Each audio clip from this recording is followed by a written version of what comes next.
सिन्नर तालुक्याचा पूर्व भाग हा निसर्गतःच अवर्षणग्रस्त आहे। त्यातच कमी पर्जन्यमान आणि नदी नाले यांचे जाळे नसल्यामुळे पावसाळ्यात पाणी वाहून येण्याची सोय नाही। त्यामुळे येथील शेती ही पावसाळ्यापुरतीच, तीही पाऊस पडला तर पिकणार। शेतकऱ्यांसह सर्वांचीच पाण्याअभावी प्रगती थांबली। मात्र ही परिस्थिती बदलली पाहिजे। तालुक्याच्या प्रत्येक गावात प्रत्येक शेतकऱ्याला पाणी मिळालं पाहिजे, त्यांची शेती बहरली पाहिजे, त्यांचं जीवन समृद्ध झालं पाहिजे। या जाणीवेतून आमदार माणिकराव कोकाटे यांनी पूरचाऱ्यांच्या माध्यमातून या भागात जलक्रांती घडवून आणली। ही जलक्रांती एका दिवसात झालेली नाही, त्यामागे आमदार माणिकराव कोकाटे यांची मोठी तपश्चर्या आहे। खोपडी ते मिरगाव तसेच कुंदेवाडी ते सायाळे या दोन्ही भूमिगत पूर कालव्यांचं काम पूर्ण होऊन शहा येथे देव नदीचे पाणी सिन्नरच्या पूर्व भागात घळाळले। पाणी बघून सिन्नरच्या पूर्व भागातील शेतकरी उल्हासित झाला। हे पाणी दुष्काळी भागात पोहोचविण्यासाठी आमदार माणिकराव कोकाटे यांचे भगीरथ प्रयत्न कारणीभूत ठरले आहेत। सिन्नर तालुका हा भौगोलिकदृष्ट्या विचार केला तर बहुतांश मैदानी प्रदेशाचा आहे। ज्या भागात डोंगराळ परिस्थिती आहे तिथे मोठे धरण बांधून तालुका दुष्काळमुक्त करता येईल अशी परिस्थिती या ठिकाणी नव्हती। भोजापूर, उंबरदरी आणि बोरखिंड या धरणांप्रमाणे मोठे धरण सिन्नरच्या पूर्व भागामध्ये भौगोलिक परिस्थितीमुळे बांधता येणं शक्य नव्हतं। धोंडवार, औंधेवाडी व 5 पट्ट्यात उगम पावणाऱ्या देव नदीचे पाणी हे डोळ्यांसमोरून गंगेला वाहून जाते हे बघणारा सिन्नरच्या पूर्व भागातील शेतकरी हतबल होता। देव नदी ही सिन्नर तालुक्याच्या मधोमध वाहते। दोन्ही बाजूने जात असताना देखील पुराचे पाणी अडवण्याचा अधिकार आपल्याला नाही हे शल्य अनेक शेतकऱ्यांच्या मनामध्ये होतं। दुष्काळाच्या झळांमध्ये अनेक पिढ्या होरपळून निघालेल्या होत्या। ही बाब आमदार माणिकराव कोकाटे यांना सलग होती। पाणी उपलब्धता प्रमाणपत्र मिळाल्यानंतर देवपूर, निमगाव देवपूर, कीर्तंगळी, वडांगळी, सोंढी आणि लघु पाटबंधारे तलाव हिवरे यांच्यासह कुंदेवाडी ते सायाळे व खोपडी ते मिरगाव या पूर कालव्यांच्या प्रशासकीय मान्यता मिळवून त्यांची मंजुरी घेतली। 2013 साली मंजूर झालेल्या या योजनांचे भूमिपूजन तत्कालीन मुख्यमंत्री पृथ्वीराज चव्हाण यांना बैलगाडीने फिरवत करवून घेतले। मराठवाड्याकडे वाहून जाणारे पाणी सिन्नरमध्ये अडवले जाणार असल्याने मराठवाड्यातील आमदारांनी या सर्व कामांना विरोध केला।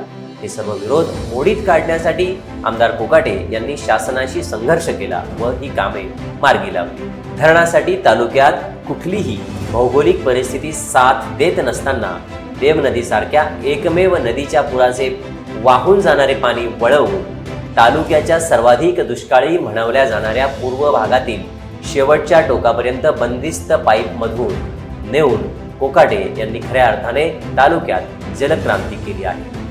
अनंत अडचणी येत गेल्याने जवळपास 15 वर्ष हा प्रकल्प रेंगाळला होता। मात्र यंदा पुरेसे पर्जन्यमान झालेले नसतानाही देवनदी वाहती झाली आणि नदीच्या पुराचे पाणी पूर्व भागातील जवळपास 37 गावांमध्ये पोहोचले।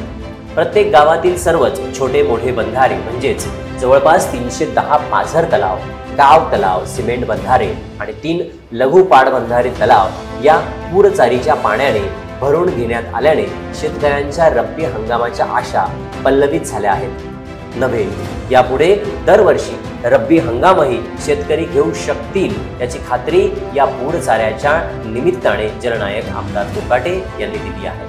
निसर्गाची साथ नसतानाही ही किमया साधली गेली असून हंगामी बागायत असणारे पूर्व भागातील क्षेत्र कायमचे बागायती होणार आहे। तालुक्याच्या पूर्व भागाला शाश्वत पाणी उपलब्ध करून देत आमदार कोकाटे यांनी पूर्व भागातील शेती आणि शेतकऱ्यांना कायमचे जीवदान दिले आहे। सिन्नरच्या पूर्व भागाचा दुष्काळ हटणार। कुंदेवाडी ते सायाळे या 34.80 किलोमीटर आणि खोपडी ते मिरगाव या 25 किलोमीटर लांबीच्या बंदिस्त देखभाल व बंदिस्त पूर कालव्यांमुळे 37 गावांच्या पिण्याच्या व सिंचनाच्या पाण्याचा प्रश्न कायमस्वरूपी सुटणार आहे। शेतकऱ्यांची पीक पद्धती बदलणार असून आता बागायती क्षेत्रात वाढ होणार आहे। पूर कालव्यांचे पाणी आल्यामुळे शेतकरी आनंदी झाला आहे।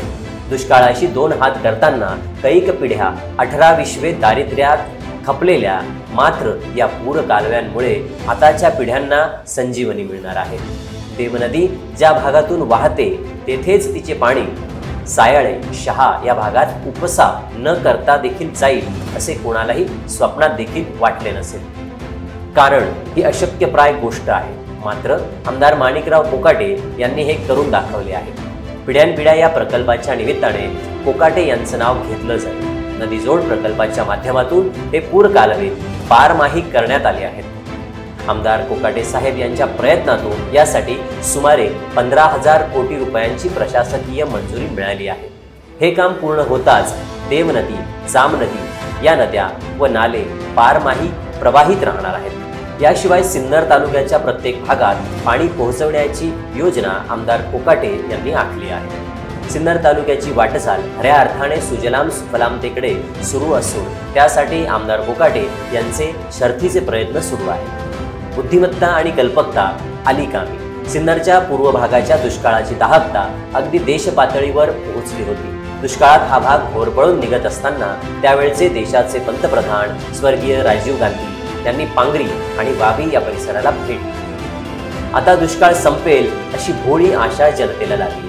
मात्र पांगरी शिवारात एक फादरचा बंधारा सोडला तर देशाच्या सर्वोच्च पदावर बसलेल्या व्यक्तीकडूनही दुष्काळ निवारणासाठी मदत झाली नाही. याउलट आमदार माणिकराव कोकाटे यांनी महाराष्ट्राचे तत्कालीन मुख्यमंत्री पृथ्वीराज चव्हाण, नारायण राणे, नामदार देवेंद्र फडणवीस, राज्याचे वजनदार नेते नामदार अजितदादा पवार यांच्यासारख्या प्रभावशाली नेत्यांना तालुक्यात आणून मतदारसंघात अनेक विकासाच्या योजना राबविल्या आहेत आणि यशस्वी देखील केलेल्या आहेत.